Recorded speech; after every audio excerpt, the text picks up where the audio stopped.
আপনি আমাকে নির্ভয় বলতে পারেন। আমাকে ভালোবাসেন? তাহলে এতদিন বলেননি কেন? ভয়। এখন ভয় লাগছে না? না। কেন? আপনি মাত্র বলে নির্ভয় বলতে। ওরে আমার বীর পুরুষ। আচ্ছা শুনুন, আপনাকে একটা কথা সরাসরি বলি।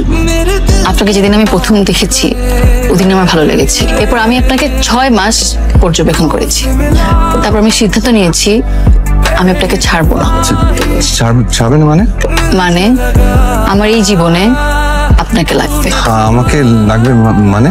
এত বুঝতে হবে না, একদিনে এত ডোজ আপনি নিতে পারবেন না। আগামীকাল আপনি ফ্রি আছেন? আমি তো বেকার মানুষ, আমি ঘুমাই আর টিউশন করাই। ঠিক আছে, তাহলে কাল সকাল 11টায় পার্কের সামনে আসতে পারবেন? পারবো। গুড। এখন নাস্তা খান।